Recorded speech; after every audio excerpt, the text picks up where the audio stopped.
नमस्कार. Hello doctor कार्यक्रमामध्ये सर्वांचं मनापासून स्वागत.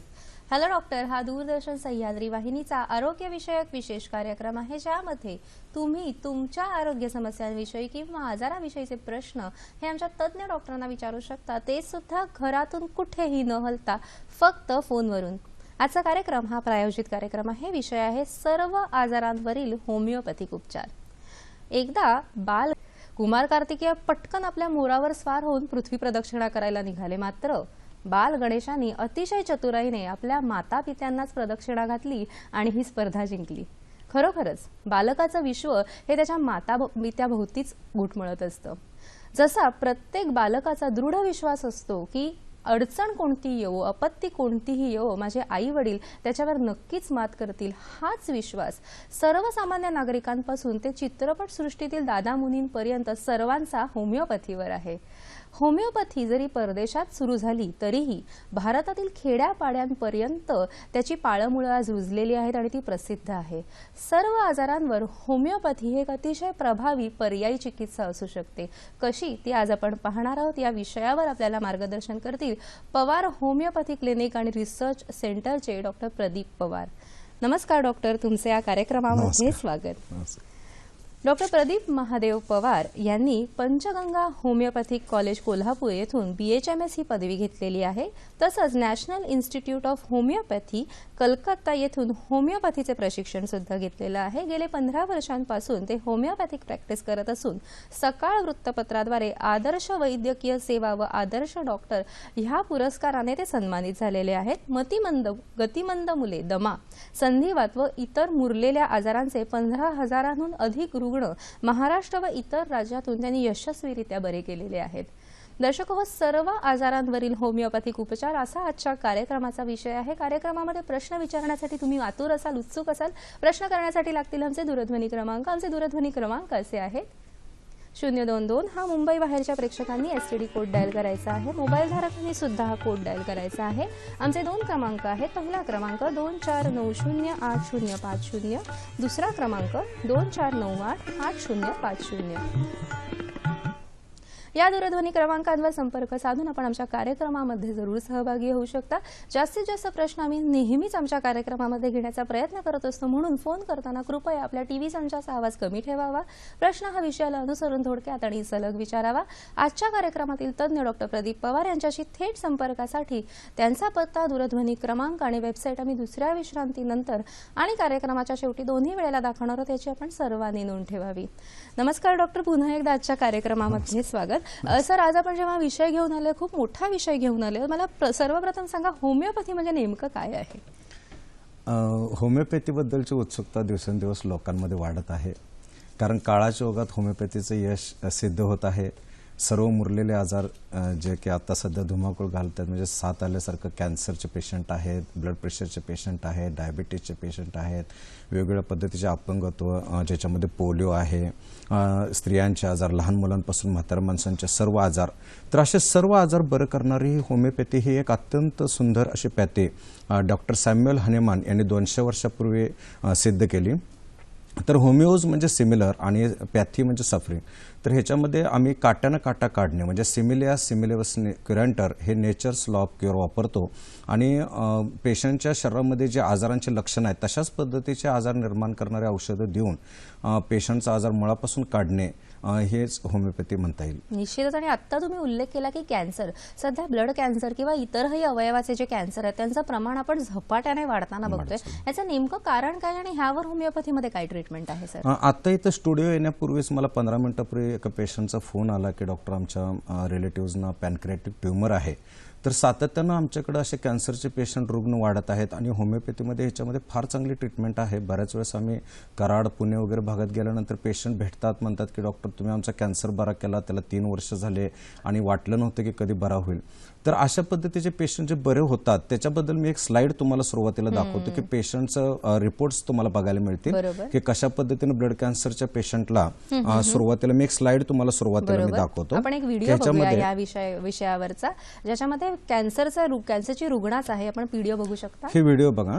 तर ह्याच्यामध्ये हे पेशंटला कॅन्सर होता, हे पेशंटला ल्युकेमिया होता, ह्याच्यामध्ये व्हाईट व्हाईट ब्लड सेल्स 26,800 आहेत सुरुवातीला आणि त्याच पेशंटला 5,600 झालेले आहेत आपल्या ट्रीटमेंट नंतर. तर पेशंट पूर्ण बरं झालेलं आहे.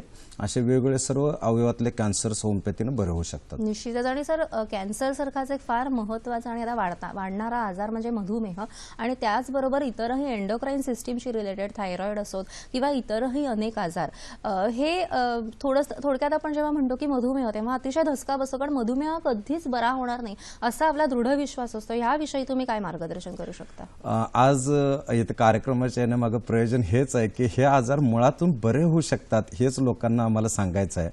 की डायबिटीस असो, ब्लड प्रेशर असो, हायपोथायरॉइडिझम असो, एंडोक्राईनशी रिलेटेड सर्व आजार आणि इतरही सर्व आजार की ज्याच्या माणूस आयुष्यभर गोळ्या खात राहतं, तर हे आजार होमिओपॅथी मुळातून बरं करते. आणि ह्याच्यामध्ये तुमच्या गोळ्या कायमच्या बंद होऊ शकतात. हे सुरुवातीला पेशंटला सांगितलं तर पटत नाही, पण अक्षरशः होमिओपॅथीमध्ये हे आश्चर्य आहे.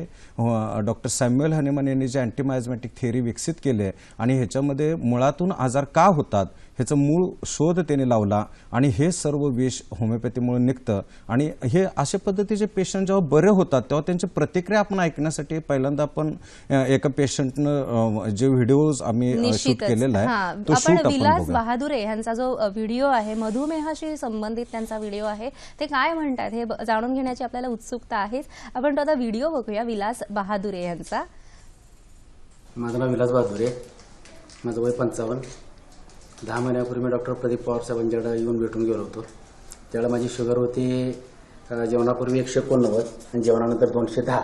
आणि त्यानंतर आता मी त्यांच्याकडे 10 महिने त्यांनी सांगितल्याप्रमाणे ट्रीटमेंट घेतलं आणि त्यानंतर आता माझी शुगर जेवणापूर्वी 112 आणि जेवणानंतर 138 आणि आता मला पूर्ण बरं वाटते.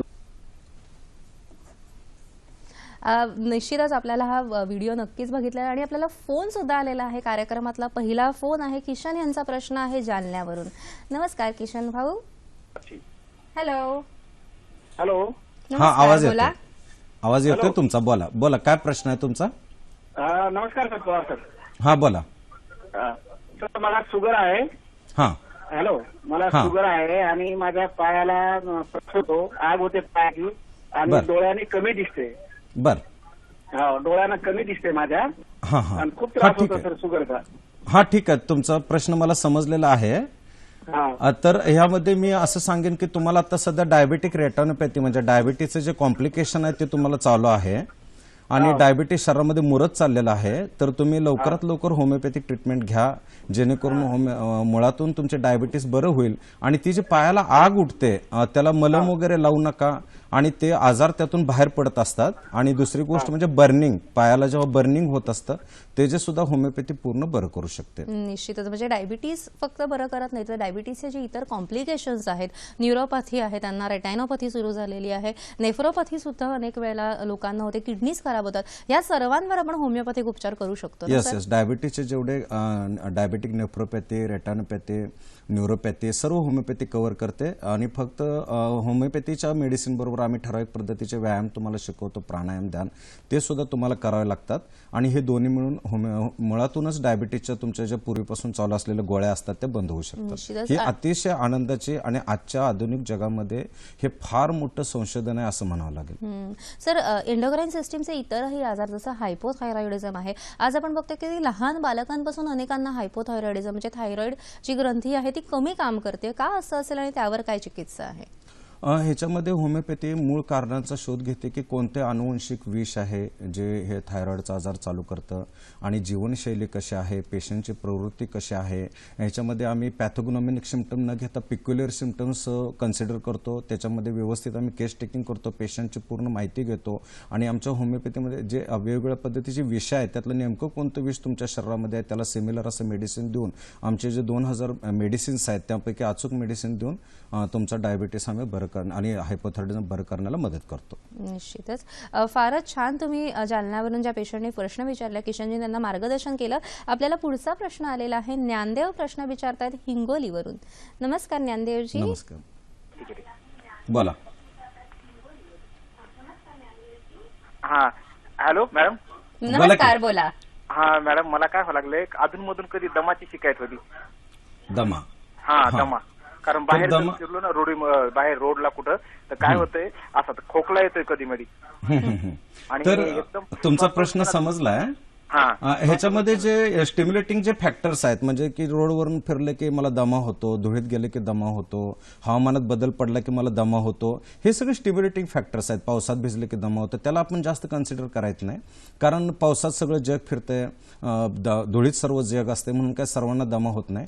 तर तुमच्यामध्ये कोणतं विष आहे ते कोशामधून उत्पन्न झालं, आणि ह्या सर्व विषांचा अभ्यास आपण तुमचं केस टेकिंग घेतल्यानंतर लक्षात येते, आणि हे दमा तुमचा मुळातून बरा होऊ शकतो.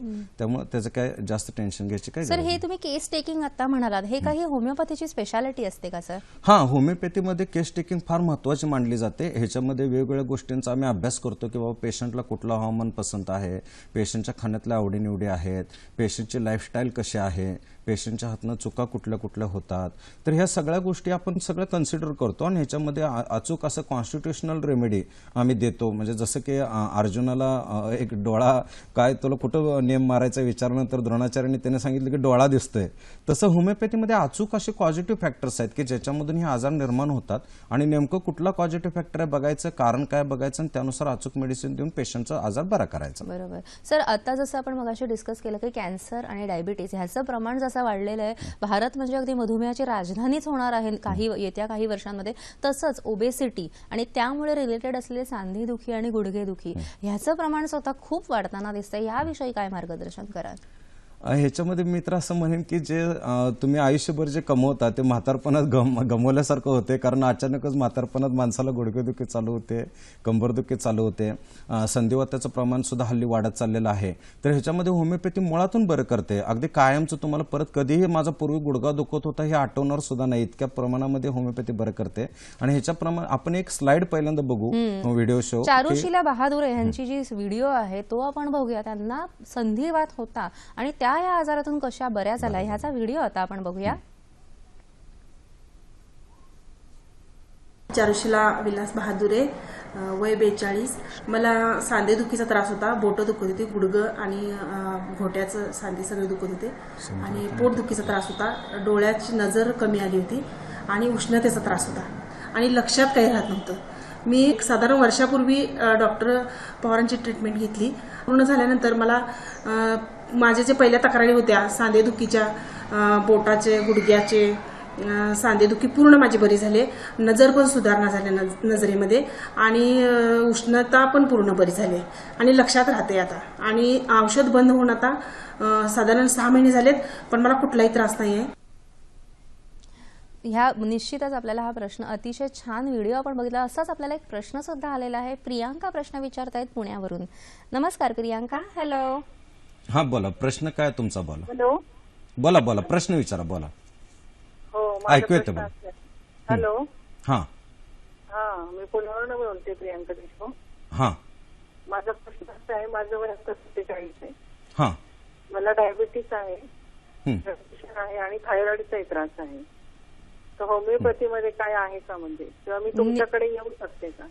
आजच्याच प्रमुख वर्तमानपत्रामध्ये बातमी आली आहे की थोड्या प्रमाणात दररोज चॉकलेट खाल्ल्याने मधुमेह आणि इन्सुलिन रेझिस्टन्स हे कमी होतं, असं नवीन संशोधन आहे. मात्र मला यामध्ये ऍड करावं लागेल की दररोज सकाळ संध्याकाळ थोडं चाललं, व्यायाम केला तर चॉकलेट खाण्याने किती होईल माहित नाही, पण ह्यामुळे मात्र नक्कीच डायबिटीस कमी होऊ शकतो. सर, प्रियांका यांचा प्रश्न जो होता तो डायबिटीसशीच रिलेटेड होता, काय सांगू शकाल त्यांना? ह्याच्यामध्ये त्यांनी जो हायपोथायरॉइडिझमचा आणि डायबिटीसचा, ब्लड प्रेशरचा जो उल्लेख केलेला आहे, तर ह्याच्यामध्ये बदलती जीवनशैली जी आहे तीच धोकादायक होत चाललेली आहे. आणि मला तर असं म्हणायचं आहे की जिंदगी यूं ही कटती रहेगी, फुर्सत न मिलेगी काम से, कुछ तो समय खुद के लिए निकालो, प्रेम कर लो राम से. तर राम हा शरीरामध्येच एक साकार रूपामध्ये आहे, आणि शरीराकडे जरा लक्ष द्यायला चालू केलं तर अशा पद्धतीचे आजार उद्भवणार नाहीत. तरी पण जे आजार झाला असेल तरी सुद्धा होमिओपॅथी हा आजार, तुमचा थायरॉइडचा आजार, ब्लड प्रेशरचा आजार आणि असंख्य असे जे असाध्य समजले जाणारे आजार मुळापासून कायमचं काढू शकतात. पण यामध्ये तुमचं सहकार्य पाहिजे, थोडंसं व्यायामाची सुद्धा मदत आपल्याला घ्यावी लागेल. दोन्ही मिळून, औषध प्लस व्यायाम दोन्ही मिळून हा आजार कायमचा निघू शकतो. बरोबर आहे. निश्चितच तुम्ही अतिशय मोलाचा सल्ला दिलाय की फक्त औषधावरच नाही तर तुम्ही सुद्धा स्वतःहून काहीतरी सहभागी होऊन जर घेतलं तर निश्चित चिकित्सा यशस्वी होते. सर, आपल्याला पुढचा प्रश्न आलेला आहे ठाण्यावरून. उर्मिला प्रश्न विचारतायत. नमस्कार. बोला. हॅलो. हॅलो, बोला. हा, मला ना, माझं वय 60 आहे, पण मी सगळे डॉक्टर करून वगैरे झालेले आहेत, पण माझं मला हे गुणच येत नाही कुठल्या याचा आणि थकवा येतोय आता. मी पेशंट बिरो चालवते पण आता थकवा येतोय मला खूप. हा, आणि अजून काय काय त्रास आहेत तुम्हाला थकव्याबरोबर? आता मला ऐकलं का थकवा येतो, मला चक्कर येते कोणत्याही मला मी चक्कर येऊन घरात येते. बर बर बर, चक्कर आणि थकवा. आणि दुसरे काय त्रास आहेत का? लगवेला सारखं वारंवार उठणं? संधिवात आहे. संधिवात आहे. बर बर, ठीक आहे ठीक आहे, प्रश्न समजलाय. तर बघा की संधिवाताबद्दल मी आता सुद्धा तुम्हाला सांगितलं की थकवा, संधिवात, ब्लड प्रेशर हे सर्व जे वारंवार आजार होतात, तर यामध्ये मी तुम्हाला पेशंटचा एक व्हिडिओ दाखवतो की याच्यामध्ये पेशंट कसं बरं झालं हे मोहन उल्लेख करतोय. पाटील यांचा जो व्हिडिओ आहे तो अतिशय बोलका आहे आणि ह्यावरून गुडघेदुखी कशी पटकन बरी होऊ शकते ह्याचा विश्वास आपला वाढेल. आपण तो आता व्हिडिओ बघूया मोहन पाटील यांचा. त्रास होता, मणक्याचा होता, लगेच त्रास होता, तर चवड्यावर बसता येत नव्हतं. पवार डॉक्टरांचं मी औषध घेतल्यानंतर आता चवड्यावर बसता येतं. बीपी कंट्रोल झालेला आहे. औषध गोळ्या सगळ्या पहिल्या पूर्ण बंद केल्या आहेत. निश्चितच मोहन पाटील यांचा व्हिडिओ अतिशय बोलका होता. आणि सर, त्यांचा जो प्रश्न होता उर्मिला त्यांचा की त्यांना थकवा येतो आणि चक्कर येते, ह्याचं काय कारण असू शकेल आणि काय चिकित्सा आहे? ह्याच्यामध्ये आपल्याला वेगवेगळ्या पद्धतीचे असे इन्व्हेस्टिगेशन्स करावं लागेल की ह्या पेशंटला थकवा काय येतोय, म्हणजे थोडंसं हायपरग्लायसेमिया आहे का, दुसऱ्या आणि काही HBचं काउंट कमी आहे रक्तामध्ये. तर थोडं इन्व्हेस्टिगेशन केल्यानंतर आपल्याला लक्षात येईल आणि ह्याच्यासाठी पेशंट व्यवस्थित बघावं लागेल. सुरुवातीला इन्व्हेस्टिगेशन्स वगैरे करावं लागतील आणि मगच लक्षात येईल की थकवा येण्याचं प्रमुख कारण हा कोणता आजार आहे. निश्चितच. आणि आता आपण एवढ्या रेंज ऑफ आजारांविषयी बोललो, तसंच लहान मुलांमध्ये ना सर मेंटल रिटार्डेशन ही एक फार गंभीर समस्या झालेली आहे. अनेक आपल्याला रुग्ण असे दिसत आहेत, आढळत आहेत. ह्यावर काही चिकित्सा असू शकते का सर? हो हो, आता काळाच्या ओघामध्ये आमच्याकडे आता जे 6 राज्यातून वेगवेगळ्या आजाराचे पेशंट यायला लागलेत, ह्याच्यामध्ये जास्त मतिमंद गतिमंद मुलं आहेत, अपंगत्वाचं प्रमाण जास्त आहे, सेरेब्रल पाल्सी आहे, डाऊन सिंड्रोम आहे, मायस्थेनिया ग्रेव्हिस आहे, न्यूरोमस्क्युलर डिस्ट्रोफी आहे. असे लहान मुलांमध्ये असंख्य प्रमाणात क्रॉन्स डिसीज असे बरेचसे आजार आहेत जे वाढत चाललेले आहेत काळाच्या ओघामध्ये. तर ह्याच्यामध्ये हे आजार कायमचं बरं करण्याचं होमिओपॅथीमध्ये सामर्थ्य आहे. आणि असे लहान मुलांचे जे एक व्हिडिओ आपण बघू की ज्याच्यामध्ये असं अपंग मुलं कसे नीट झाले, गतिमंद मतिमंद मुलं, मेंटली फिजिकली मुलं कसं रिटार्डेड नीट झाले ते आपण शूटिंग बघू. हो हो, निश्चितच आपण हा व्हिडिओ आता बघूया. मतिमंद आणि गतिमंद मुलं हे होमिओपॅथी चिकित्सेद्वारे कसे बरे होत आहेत ह्याचा आता व्हिडिओ आहे. व्हिडिओ आपण आता बघूया. हा मुलगा चालत नव्हता, आपल्याकडे आणला त्यावेळेस उचलून आणलेला, मान पकडत नव्हता. आणि हाच मुलगा आपल्या ट्रीटमेंटनं 2 वर्षाच्या पिरियडमध्ये कशा पद्धतीने चालतोय. आता ही लेडीज बघा की लहानपणापासून हिचा सुद्धा प्रॉब्लेम होता चालण्याचा, तर ती सुद्धा कशी व्यवस्थित चालायला लागलेली आहे, हिला सुद्धा बुद्धी आलेली आहे. निश्चितच. म्हणजे हे मेंटली रिटार्डेड म्हणजे ज्यांची बुद्धी थोडीशी बुद्ध्यांक कमी आहे अशा प्रकारची ही मुलं. तर तुम्ही डाऊन सिंड्रोम आणि सेरिब्रल पाल्सीचा उल्लेख केला, नेमकं काय असतं हे? ह्याच्यामध्ये जेनेटिक प्रॉब्लेम आहे. हा आई वडिलांच्या आजारांचं ह्याच्यामध्ये हे दिसतं, प्रमाण जास्त असतं. आणि कोणतं नेमकं अनुवंशिक विष आई वडिलांकडून आलंय ते आम्ही बघतो, मूळ कारणांचा शोध घेतो, त्यानुसार जे औषध आहेत ते देतो आणि पेशंटचं हे आम्ही आजार बरं करतो. मतिमंदत्व, गतिमंदत्व, हल्ली पोलिओ सारखा सुद्धा आजार वाढत चालेल, त्याच्यामध्ये सुद्धा होमिओपॅथीमध्ये फार चांगली ट्रीटमेंट आहे. तर लहान मुलांचे सर्वच आजार आपल्या होमिओपॅथीमध्ये कव्हर करता येतात. सर, जेव्हा लहान मुलांमध्ये जन्मजात डेफ आणि डंब असतात किंवा अंधत्व आलेलं असतं काही कारणांमुळे, ह्यावर काही आपण इलाज करू शकतो का? हो हो, अगदी फार चांगला प्रश्न विचारला. आता सध्या बॉम्बेमधून आणि बऱ्याचशा ठिकाणाहून जे पेशंट येत चालेल, 25-25 वर्षाची मुलं जे बोलू शकत नाही, डेफ अँड डंब आहेत, तर ते अशी मुलं आमच्या औषधांना हळूहळू एक एक शब्द बोलायला लागलेले आहेत. कालांतरानं त्याचं सुद्धा पूर्ण बोलणं व्यवस्थित होऊ शकते. तर ह्या आई वडिलांसाठी जी डोकेदुखी आहे की लहान मुलांना कुठं सारखं संडास लगवे साफ करा, त्यांचं मान पकडत नाहीत, चालू शकत नाहीत, हे आई वडिलांना फार त्रासदायक असते. तर त्यांचा फक्त पेशंटच नव्हे तर आई वडिलांचा सुद्धा त्रास याच्यामुळे कमी होतो. निश्चितच ही व्यथा आपण जावे त्याच्या वंशात तेव्हा कळे अशी ही व्यथा असते. सर, आपल्याला पुढचा प्रश्न आलेला आहे. प्रल्हाद प्रश्न विचारतायत नाशिकवरून. नमस्कार प्रल्हादजी, बोला. हॅलो, बोला. नमस्कार. हा, नमस्कार मॅडम. हा, बोला. हा, माझ्या पत्नीला थायरॉइड आहे मॅडम, 5-6 वर्षापासून. तिचं वय 26-27 वर्ष आहे. बरोबर, तुमचा प्रश्न समजलेला आहे. त्यांना हायपोथायरॉइडिझम आहे आणि हा काळाच्या ओघात वाढत चाललेला प्रश्न आहे. हा, तर हा बरा होतोय. सर, त्यांना काही प्रश्न विचारायचा आहे. 100ची असते, कमी जास्त होत असतो. हा, तर हा 100% बरा होऊ शकणारा आजार आहे का? हो हो 100% बरा होतो. त्यांचं म्हणणं असं आहे की सर त्यांची जी गोळी आहे ना ती म्हणजे ते थायरॉइड नियंत्रणात नाहीये औषधं घेऊन सुद्धा, तर ह्याला काही इलाज आहे का? आहे निश्चितपणानं. होमिओपॅथी ही कारणांचा शोध घेते की ह्या पेशंटला थायरॉइडचा आजार का होता, हायपोथायरॉइडिझम, आणि ह्याचं पेशंटचं जे TSH वाढते, T3 T4 काउंट कमी येतोय, तर ह्याचं मूळ कारण काय आहे हे बघते.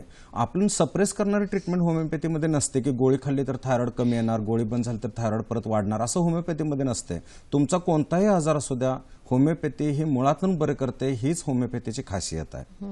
निश्चितच. म्हणजे कसं असतं की थायरॉइडची गोळी चालू आहे तोपर्यंत निश्चित चांगलं आहे, बंद केली की पुन्हा ये रे माझ्या मागल्या, असं अशा प्रकारची चिकित्सा ही होमिओपॅथीची नाहीये. मुळापासून आजार दूर करणारी अशी होमिओपॅथिक चिकित्सा आहे. सर मगाशी आपण लहान मुलांमधील कॉन्जेनायटल अनॉमलीज बद्दल बोललो, डिफॉर्मिटीज बद्दल, तसंच आपण डिफॉर्मिटीज या विषयाकडे बोलूया. लहान मुलांना अनेक वेळेला कायफॉसिस, स्कोलिओसिस, डिफॉर्म्ड हँड्स आणि टोज म्हणजे हाताचे व्यंग असू शकतं, ह्यावर आपण काही इलाज करू शकता? कारण जनरली औषधोपचार ह्याच्यावर नसतात, ह्याच्यावर जनरली शस्त्रक्रिया हा उपाय असतो. हां, तेच तर. होमिओपॅथीमध्ये शस्त्रक्रियेला हे नाही आहे. होमिओपॅथी विदाऊट शस्त्रक्रिया सर्व आजार बरं करते. ह्याच्यामध्ये पाय वाकडे असणे, डिफॉर्म्ड फूट आहे, डिफॉर्म्ड हँड आहे, नंतर स्पाईनचे जे वाकडे तिकडे मणके आहेत, म्हणजे ज्याला आपण कायफोसिस, कोलिओसिस म्हणतो, तर हे सर्व अपंगत, एखाद्याचा एखादा पाय लांब असतो, दुसरा लहान असतो, तर हे सर्व अपंगत्व कोणत्याही पद्धतीचा अपंगत्व असू द्या, होमिओपॅथी ही त्याच्यासाठी फार चांगल्या पद्धतीने काम करते. अपंगत्व तुमचं नष्ट करते. तुम्हाला समाधानानं अतिशय सुंदरपणे जीवन जगण्यासाठी होमिओपॅथी मदत करते. सर आणि फार मुख्य आजारांमधील प्रकार म्हणजे पोटाचे विविध विकार. आपला तोंडावर कधीही ताबा नसतो आणि त्यामुळे अनेक वेळेला आपणहून सुद्धा अनेक पोटाचे विकार होत असतात आणि इतरही अनेक कारणांमुळे पोटाचे विकार होत असतात. विविध गंभीर विकार पोटाचे होत असतात. या छोट्या मोठ्या विकारांपासून त्या गंभीर विकारांपर्यंत सर्व पोटाच्या विकारांवर होमिओपॅथी ट्रीटमेंट आहे का? हा, निश्चितपणानं. होमिओपॅथी आता सध्या अल्सरेटिव्ह कोलायटिस आहे, इरिटेबल बाउल सिंड्रोम आहे, क्रॉन्स डिसीज आहे, नंतर वेगवेगळ्या पद्धत म्हणजे बद्धकोष्ठता आहे, संडास साफ न होणे तर ही आता नित्याचीच बाब झाली बऱ्याच जणांची, तर हे पाईल्स आहे, ॲसिडिटी आहे, तर अशा सर्वच आजारांवरती होमिओपॅथी अतिशय सुंदर काम करते. आणि पाईल्सचे पेशंट दिवसेंदिवस वाढत चाललेत, तर त्याच्या संबंधात आपण एक आता व्हिडिओ बघू म्हणजे की आपल्याला लक्षात येईल. नामदेव यांचा व्हिडिओ आहे हा, मूळव्याध संदर्भातच व्हिडिओ आहे आणि मूळव्याधीचं दुखणं आहे ना अतिशय बिकट दुखणं असं, सांगता पण येत नाही आणि दाखवता पण येत नाही, अतिशय त्रासदायक असतं हे. ह्याविषयीचा व्हिडिओ आपण आता बघूया. मला मुळ्यात होतं, रक्त पडत होतं, जेवण व्यवस्थित जात नव्हतं, पोटगच होणार, कवटेमंकाचं पवार यांच्याकडे मी औषधी घेतल्यानंतर माझं मुळव्याध सर्व कमी आलेलं आहे. निश्चितच मूळव्याधीवर आणि इतरही पोटांच्या विविध विकारांवर होमिओपॅथी गुणकारी ठरते. अल्सरेटिव्ह कोलायटिस सारखा एक महाभयंकर प्रकार आहे की जे संडास वाटे रक्त पडत असतं, रक्ताचे द्रवबल प्रवृत्ती होत असते, ह्यावर सुद्धा होमिओपॅथीने अतिशय उपयोगी चिकित्सा सांगितलेली आहे. सर निश्चितच पूर्णपणे हा बरा होतो का अल्सरेटिव्ह कोलायटिस? निश्चितपणानं. तुमची जीवनशैली आम्ही थोडीशी सुधारतो, व्यायाम तुम्हाला सुचवतो आणि अचूक तुम्हाला हे जे आजार झाला त्याचं मूळ कोणतं विषय, बऱ्याच विषयांपैकी तो आम्ही शोध करतो त्याचा केस टेकिंग मध्ये, आणि हा आजार कायमचा होमिओपॅथी बरा करते. कारण अनेक वेळेला सर हा गंभीर स्वरूप धारण करून आतडं कापण्यापर्यंत वेळ आलेली असते, तर हे जर आपण वाचवू शकलो तर निश्चितच एक जीवनदान ठरू शकतं त्या अल्सरेटिव्ह कोलायटिसच्या पेशंटला. आपल्याला पुढचा प्रश्न आलेला आहे. गौरप्पा प्रश्न विचारतायत सोलापूरवरून. नमस्कार गौरप्पा. हॅलो, बोला. हा नमस्कार मॅडम. नमस्कार, बोला. डॉक्टरसाठी नमस्कार. नमस्कार. नमस्कार, बोला. मला आहे 10-12 वर्षापासून मुळव्याधचा त्रास आहे. आणि सध्या आयुर्वेदिक ट्रीटमेंट घेतलेले आहे आणि होमिओपॅथिक ट्रीटमेंट सोलापूरमध्ये घेतलेले आहे. तर ते कोंब जे आहेत ते 3-4 कोंब आहेत ते तसेच आहेत आणखी. चालतं. तुमचा प्रश्न ते हाताला जाणवत होतं. हो. हां, तर तुमचा प्रश्न मला समजलेला आहे. ॲक्च्युली पाईल्स म्हणजे टर्टरी झालेले शिरा असतात, संडासच्या जागच्या शिरा, तर ते त्या शिरा रक्तवाहिनीच्या असल्यामुळं थोडंसं संडास असं घट्ट व्हायला लागला की ते त्याला घासताना थोडंसं रक्त पडतं. तर हे तुमचं जे कोंब वगैरे आहेत हे सर्व होमिओपॅथीनं बरं होतं. त्याचं काही तुम्ही टेन्शन घ्यायचं गरज नाही आहे. त्याला बरेच वेळेस ऑपरेशन करतात बरेच जण, म्हणजे ते कट करणं, बँडिंग करणं, पण त्यापेक्षा आतून आजार कुठलाही बरं करणं ही होमिओपॅथी प्राधान्य देते. म्हणजे बरेचसे आजार जे सर्जिकली सुचवले जातात की हर्निया आहे, टॉन्सिल आहे, अपेंडिक्स आहे, तर होमिओपॅथीमध्ये कुठल्याही शस्त्रक्रियेविना कायमस्वरूपी आजार तुमची कोणती प्रवृत्ती आहे शरीराची, कॉन्स्टिट्यूशन कोणतं आहे त्याचा शोध घेतो आम्ही आणि तुमचं मूळव्याध बरं होतं, काय प्रश्न नाही. सध्या मानसिक आजारांचं सुद्धा प्रमाण वाढतं आहे. दररोज ध्यानधारणा आणि म्हणजे थोडंसं मेडिटेशन केल्याने अनेक मानसिक आजार आणि शारीरिक आजार सुद्धा आपले नक्कीच कमी होऊ शकतात. सर, आपण जेव्हा पोटाच्या विविध विकारांविषयी बोललो, डायबिटीस, एंडोक्राइनल सिस्टीमच्या विविध विकारांबद्दल बोललो, लहान मुलांच्या गतिमंदत्व, मतिमंदत्व आणि इतर आजारांविषयी सांगितलं, कॅन्सर सारख्या दुर्धर आजारावर होमिओपॅथीमध्ये इलाज आहे असं सांगितलं, तर त्वचेचे जे अनेक छोटे छोटे आणि गंभीर असे दोन्ही प्रकारचे जे आजार असतात त्यावर होमिओपॅथी काय चिकित्सा करते? आहे निश्चितपणे त्वचेचे जे विविध आजार आहेत त्याच्यामध्ये सोरायसिस आहे, एक्झेमा आहे. एक्झेमा म्हणजे आपण ज्याला इसब म्हणतो, नंतर तळ हाताला तळपायाला खाज उठते त्याला आपण जळवात म्हणतो, नंतर व्हेरिकोज व्हेन्स आहेत. आणि आता स्टुडिओत येण्यापूर्वी एका पेशंटने विचारलं की डॉक्टर लेप्रेसीवर ट्रीटमेंट आहे का, तर लेप्रेसीवर सुद्धा फार चांगली ट्रीटमेंट आहे ज्याला आपण कुष्ठरोग म्हणतो. तर त्वचेचे सर्व आजार, वारंवार गांधी उठणे, खाज उठणे, जांघेतला गचकर नसणे, मानेवरती इसब असणे, तर हे सर्व आजार होमिओपॅथीने कशा पद्धतीने बरे होतात ह्याच्यासाठी मी तुम्हाला एक स्लाइड दाखवतो. आता या स्लाइडमध्ये पहिल्यांदा आपल्याला हे पेशंटची जी त्वचा दिसते हे सोरायसिस आहे. सोरायसिस म्हणजे खवलं पडणे. ह्याच्या पाठीला सगळे अशा पद्धतीने रॅश आहेत. साप कसा काट टाकतो तसं रोज खवले पडतात पेशंटच्या त्वचेची. आणि हे पेशंटला आपल्या औषधापूर्वी असं होतं ना, आपल्या औषधानंतर हे कशा पद्धतीने हे पेशंटची त्वचा क्लिअर झाली आपल्याला याच्यामध्ये बघायला मिळतंय. तर त्वचेचे सर्वच आजार होमिओपॅथीने पूर्ण बरे होतात. सर, एक फार महत्त्वाची आणि गंभीर समस्या सध्या वाढतीये ते म्हणजे वंध्यत्व. कारण आजकाल काय झालंय की दोघांचंही, पुरुष आणि स्त्री, नवरा आणि बायको, दोघांचंही आयुष्य हे प्रचंड धकाधकीचं झालेलं आहे. कामावरचे अनेक प्रेशर्स असतात. तर ह्याविषयी मला तुमच्याकडनं जाणून घ्यायला आवडेल. पण आपल्याला एक प्रश्न आलेला आहे. राजू प्रश्न विचारतायत बीडवरून. नमस्कार. नमस्कार, बोला. नमस्कार राजूजी, बोला. हा, नमस्कार. बोला. डॉक्टर साहेबांना माझा असा प्रश्न आहे की जी ऍसिडिटी होती आणि त्यासाठी आपण रोज ऍसिडिटीच्या गोळ्या घेतो, झिंटॅक वगैरे, तर त्याचे काय फ्युचरमध्ये इफेक्ट होऊ शकतो का? हां, तर तुमचा प्रश्न असा आहे की जी गोळ्या रोज खातात त्याच्यामुळे काय आजार होतात का? तर ह्याच्यामध्ये मला असं तुम्हाला सांगायचं आहे की हे त्वचेचे, हे शरीराचे एक आउटलेट्स आहेत. हे आउटलेट्स म्हणजे तुमच्या शरीरामध्ये जे अनुवंशिक विष आलेला आहे, तुमच्यामध्ये शरीरामध्ये जो दोष आहे तो दोष शरीर बाहेर फेकत असते. शरीरामध्ये एक तत्व आहे ज्याला आपण प्राणशक्ती म्हणतो. हे तत्व शरीर चालवत असतं आणि ते आपल्या शरीरातलं आजार जे टॉक्सिन्स आहेत ते पित्ताच्या माध्यमातून, सर्दीच्या माध्यमातून, संडास उलटीच्या माध्यमातून, जांघेतली खाज असते गचकरणं त्या माध्यमातून, अंगावर करट उठून म्हणजे ज्याला आपण बॉईल म्हणतो त्या माध्यमातून, किंवा सर्दी ताप खोकला येऊन, तर हे विष बाहेर पडत असतं. पण ज्यावेळेस तुम्ही हे कोणतं विष आहे, हे कशामुळे असं होतं ह्याचा अभ्यास न करता वरच्यावर जेव्हा ऍसिडिटीच्या गोळ्या खाता, अंगाला खाज उठल्यानंतर मलम लावता, सर्दी ताप खोकलाला की औषधं घेता, करट उठले की ते पिकून फुटून न देता कांदा लसूण लावून जिरवता, ह्याच्यामुळे काय होतं की एक तर त्या औषधांचे साईड इफेक्ट तर आहेतच, पण जे टॉक्सिन्स तुमच्या शरीरात बाहेर पडतात ती विषद्रव्य आतच राहतात आणि त्याच्यामुळे मग मोठा आजार निर्माण होतो. Blood pressure, diabetes, cancer, paralysis असे आजार. म्हणून तुमचे जे आउटलेट्स आहेत ते बंद करू नका. पित्तासाठी औषधं अशी वरच्यावर न घेता मुळातून होमिओपॅथीद्वारे तुमचा आजार बरा करता येतो. कोणती विषद्रव्य आहेत ते काढता येतात. तर तुम्ही कायमस्वरूपी बरं होण्याचा विचार करा. तात्पुरतं अशी वरच्यावर ट्रीटमेंट घेऊन शरीराचं तुम्ही मात्र करू नका. निश्चितच हा एक फार मोलाचा सल्ला तुम्ही दिलेला आहे. कारण आपण अनेक वेळा ते दाबायचा प्रयत्न करतो, जे शरीर बाहेर काढण्याचा प्रयत्न करत असतो. सर, माझ्या प्रश्नाकडे वळवते तुम्हाला. मी वंध्यत्वावर प्रश्न विचारलेला. आजकालच्या धकाधकीच्या जीवनात अनेक समस्यांना हे वैवाहिक दाम्पत्य तोंड देत असतं आणि त्याच्यामध्ये वंध्यत्व ही अतिशय गंभीर समस्या आणि मानसिकरित्या सुद्धा खचून टाकणारी समस्या आहे. काय मार्गदर्शन कराल? वंध्यत्वाचे ज्यावेळेस आमच्याकडे विविध पेशंट येतात त्यामध्ये आम्ही दोष कोणामध्ये बघतो, पुरुषामध्ये का स्त्रीमध्ये. तर पुरुषामध्ये आता सध्या जास्त आजोस्पर्मियाचं प्रमाण वाढत चाललंय, ज्याच्यामध्ये वीर्यामध्ये अजिबातच जंतू नसतात. काही काही जणांना ऑलिगोस्पर्मिया असतं. तर काही ब्लॉक्स आहेत का असं आम्ही बघतो. तर ह्याच्यामध्ये कॉन्स्टिट्युशनल ट्रीटमेंट आम्ही देतो आणि वीर्यामध्ये जंतू वाढतात आणि त्यामुळे मुलंबाळ होऊ शकतात. दुसरी गोष्ट, लेडीजमध्ये काही दोष आहेत का, पीसीओडीचं प्रमाण आहे का, इरेग्युलर मेन्सेस आहेत का, युट्राईन काही प्रॉब्लेम्स आहेत का युट्रसमध्ये, तर असं हार्मोनल डिरेंजमेंट का आहे का, हे आम्ही सर्व अभ्यास करतो. ज्याच्यामध्ये हायड्रोसल्फिंगसाइड, टीबी झालेला असतो बऱ्याच वेळेस ह्याला बीजांडांना. तर कोणता दोष आहे आम्ही बघतो आणि त्यानुसार आम्ही ते दोष काढतो आणि मुलंबाळ होऊ शकतात. असे बरेचसे पेशंट आहेत की ज्यांना आमच्या होमिओपॅथिक ट्रीटमेंटने मुलंबाळ झालेले आहेत. रणजित यांचा आणि प्रश्न आपण एक एक फोटो एक बघू पेशंटला मुलबाळ झालेला, तो सुद्धा आपल्याला बघता येईल. आपण दाखवताय का तो? आपण एक फोटो बघूया आता.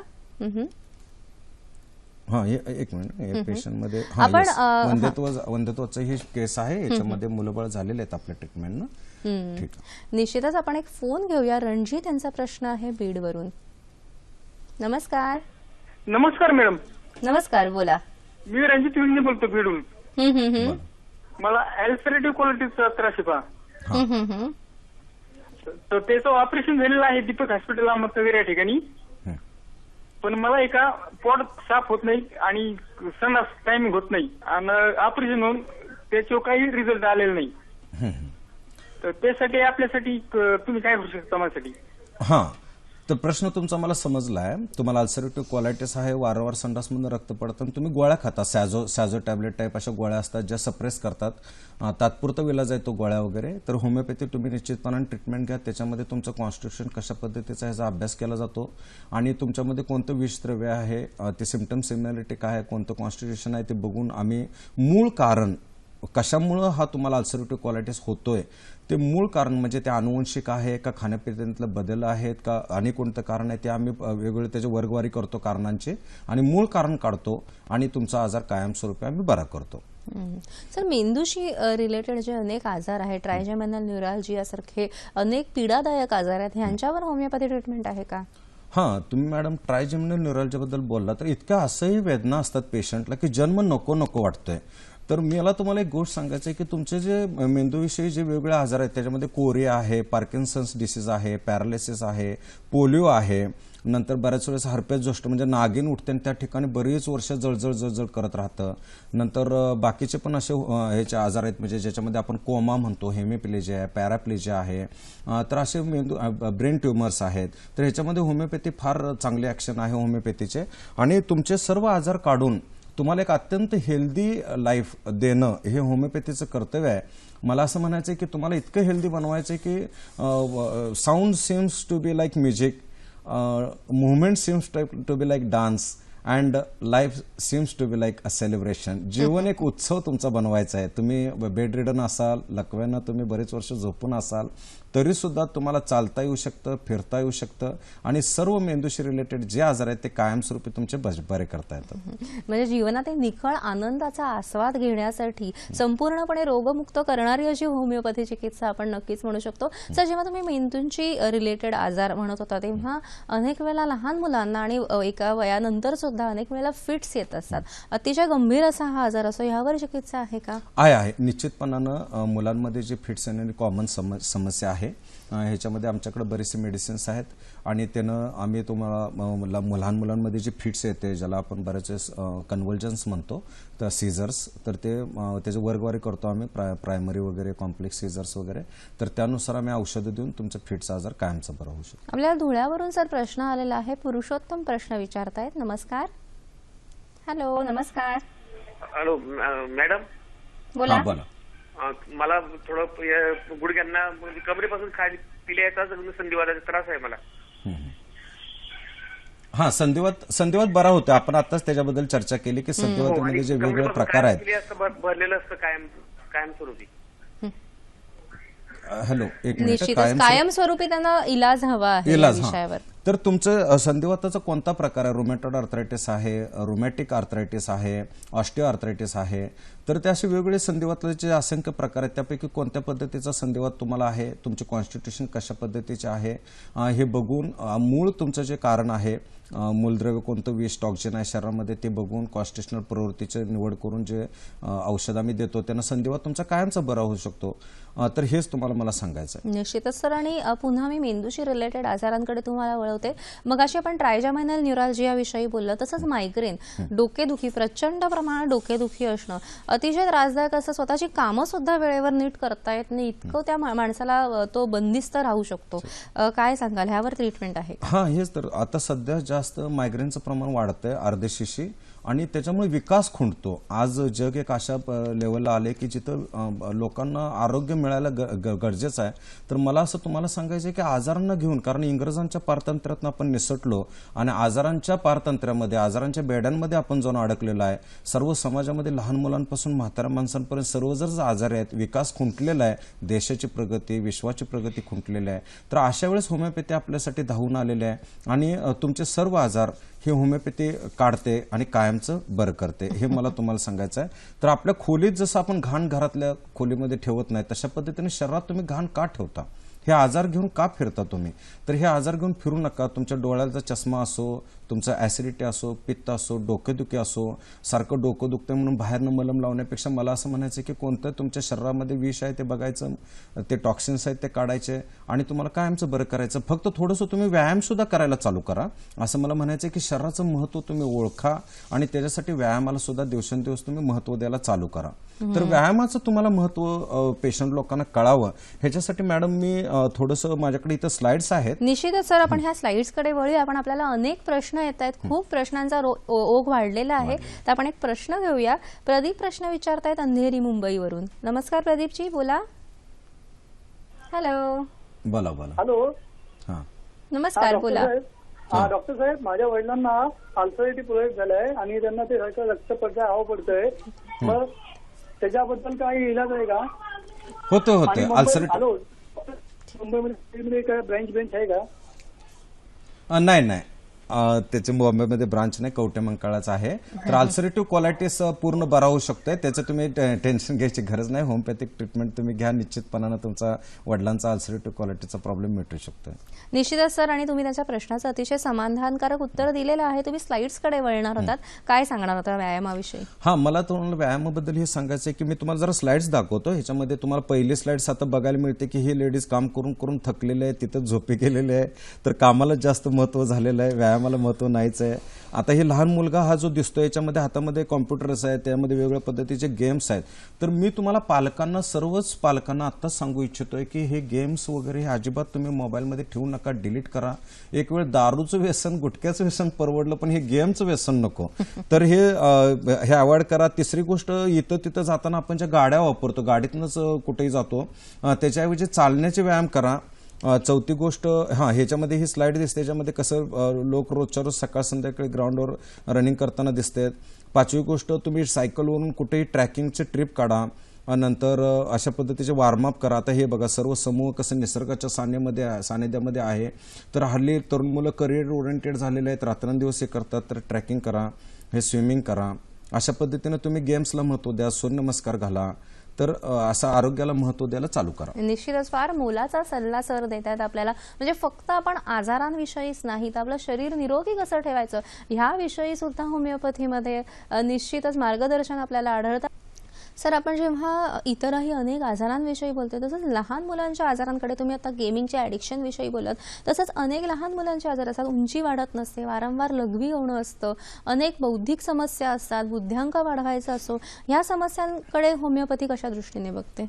हा, निश्चितपणानं ही लहान मुलांची जी प्रवृत्ती झालेली टेंडन्सीज आहे, लहान मुलांची सारखं गेम खेळणं, नंतर विकृत अशी कृत्य करणं, छोट्या छोट्या गोष्टीवर चिडचिडपणा करणं, अभ्यास न करणं.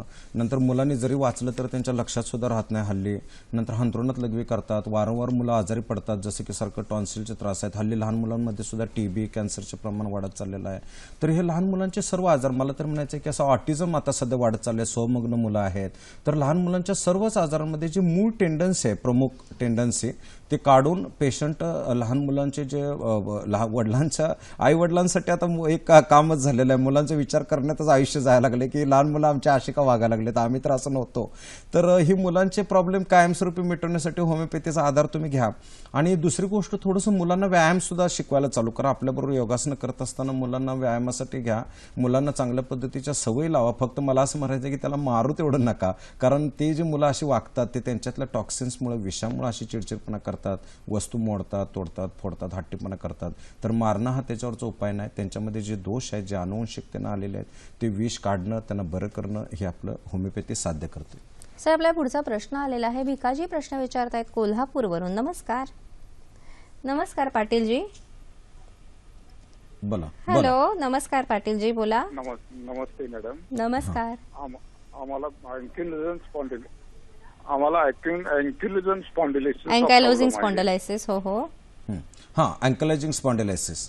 तर होमिओपॅथीमध्ये तुमचं जे अँकलेजिंग स्पॉन्डिलायसिस, ज्याला आपण दुसऱ्या भाषेमध्ये बांबू स्पाईन म्हणतो, तर ते सर्व जखडलेलं असते. मानेचे स्पॉन्डिलायसिस झालेलं असतं, अँकलेजिंग स्पॉन्डिलायसिस आहे. तर हे जे जखडलेलं आहे ते तुम्हाला मागं वळून बघता येत नाही, सर्व बॉडी वळवूनच मागं बघावं लागते. तर हे अँकलेजिंग स्पॉन्डिलायसिस होमिओपॅथीनं कायमस्वरूपी मुळातनं बरं करता येते. फक्त थोडंसं मुळातनं बरं करत असताना थोडंसं धीर धरणं सुद्धा आवश्यक आहे. आम्हाला सहकार्य करणं सुद्धा आवश्यक आहे आणि होते बरं, काय प्रॉब्लेम. सर, जसं तुम्ही लहान मुलांच्या विविध आजारांवर प्रकाश टाकला, तसं स्त्रियांना सुद्धा अनेक समस्या भेडसावत आहेत. अगदी केस गळतीपासून वंध्यत्व, काय सांगू शकाल?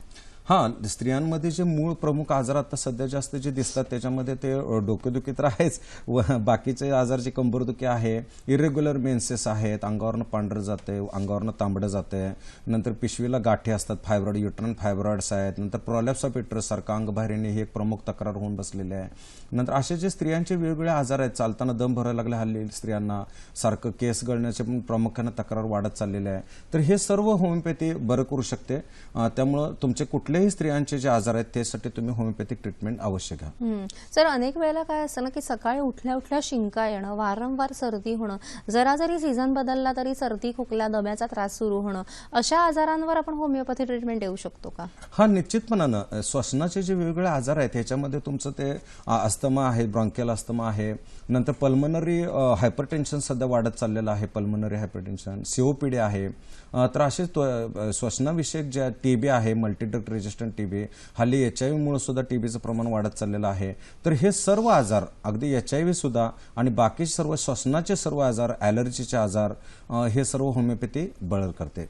त्यामुळे होमिओपॅथिक ट्रीटमेंट ही चांगली आहे श्वसनाच्या सर्व आजारांसाठी. सर, टॉन्सिल्स हा एक अतिशय त्रासदायक असतो आणि अनेक वेळा त्याला काढून टाकणं ह्याच्याशिवाय दुसरा उपाय नसतो. शस्त्रक्रिया हाच एक अल्टिमेट उपाय असतो.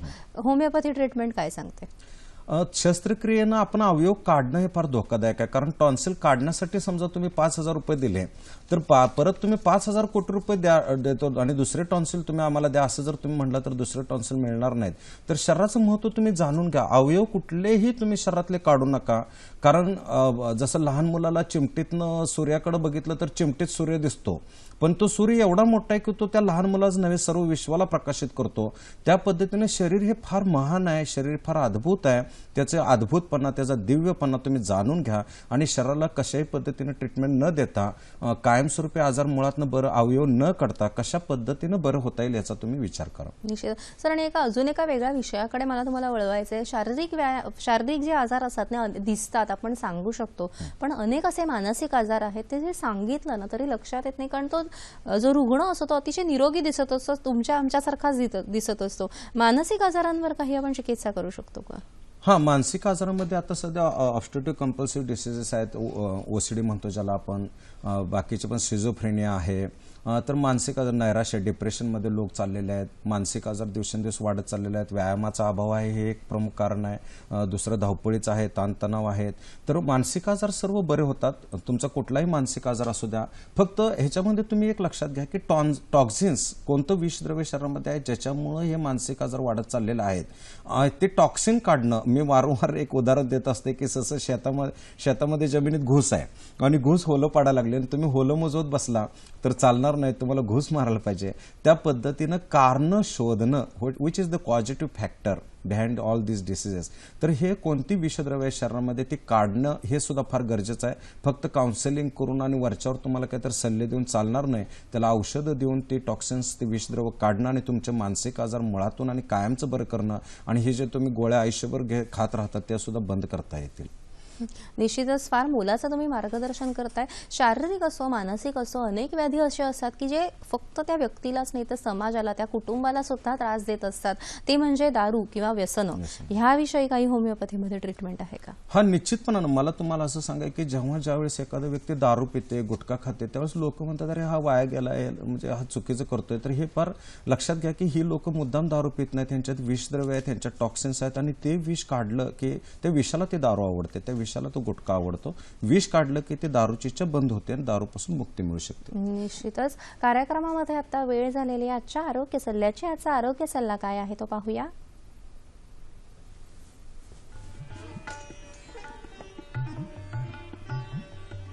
त्वचेवरील सामखीळ जाळू नये किंवा कापूही नये.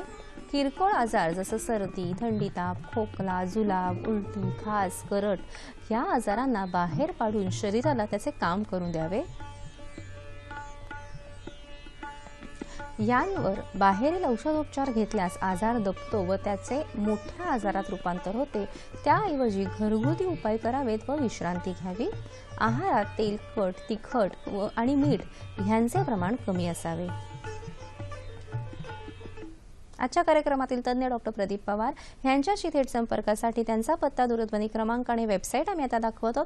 ते तुम्ही टिपून घ्या किंवा मोबाईल कॅमेऱ्याने फोटो काढून घ्या.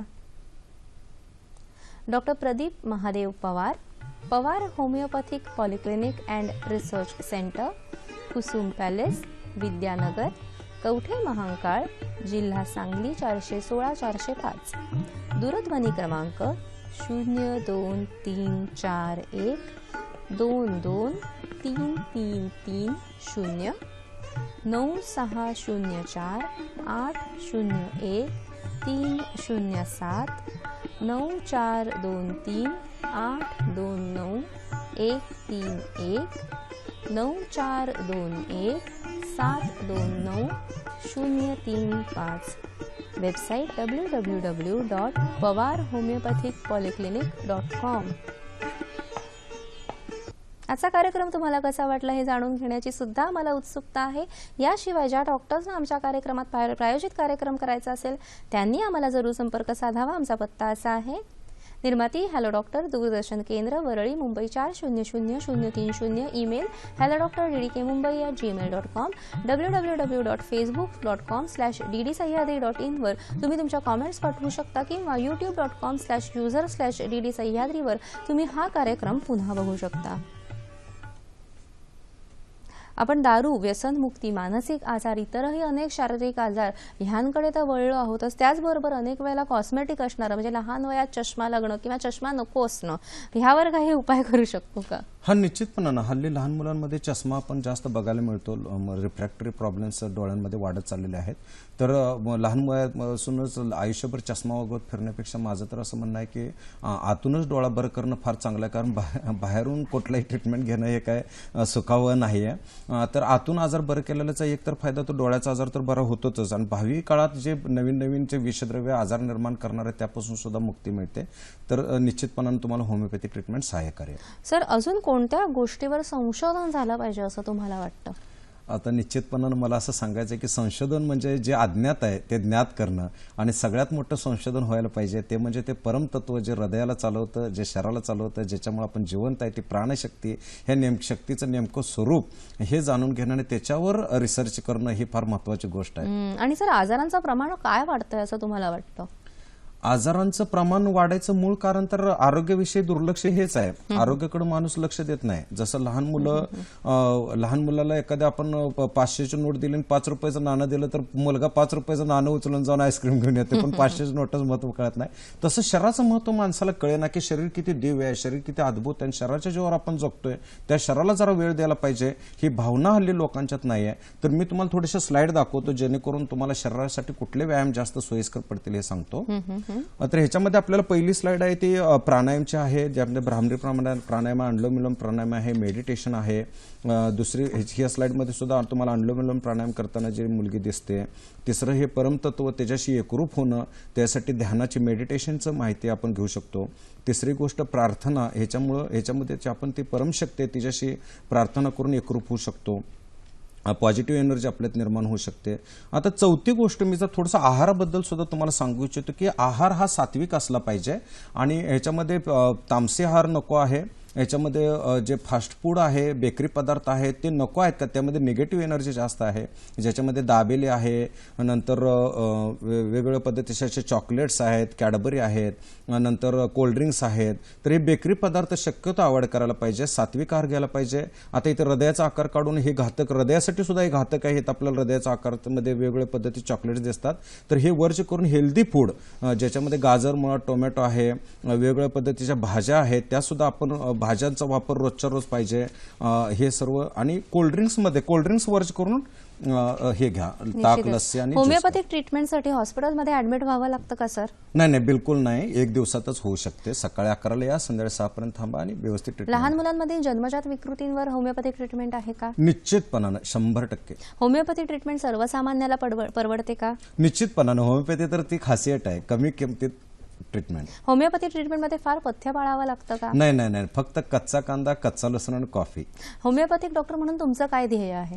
माझं ध्येय आहे की रामराज्य निर्माण करणं, एक असं विश्व निर्माण करणं जिथे एकही आजार नसेल. निश्चितच ज्ञानाची देवाणघेवाण झाली, चर्चा झाली तरच ज्ञान आपल्या खोलीच्या बाहेर येतं, प्रकाशमान होतं आणि सर्वांना त्याचा लाभ होतो. हॅलो डॉक्टरच्या माध्यमातून आम्ही हेच विज्ञानाधिष्ठित आणि वैद्यकीय शास्त्राशी निगडीत ज्ञान, तुमच्या शंकांचं समाधान हेच करण्याचा प्रयत्न करत असतो दर शनिवारी आणि रविवारी रात्री 8 वाजता. आज सर्व आजारांवरील होमिओपॅथिक चिकित्सा तुम्हाला नक्कीच भावली असेल. लाख दुखों की एक दवा ही होमिओपॅथी. आपण नक्कीच ह्याचा वापर करू असं मला विश्वास वाटतो. डॉक्टर पवार, आज तुम्ही येथे आलात आणि आमच्या दर्शकांना माहिती दिली त्यासाठी दूरदर्शन हॅलो डॉक्टर तर्फे तुमचे मनपूर्वक आभार. नमस्कार.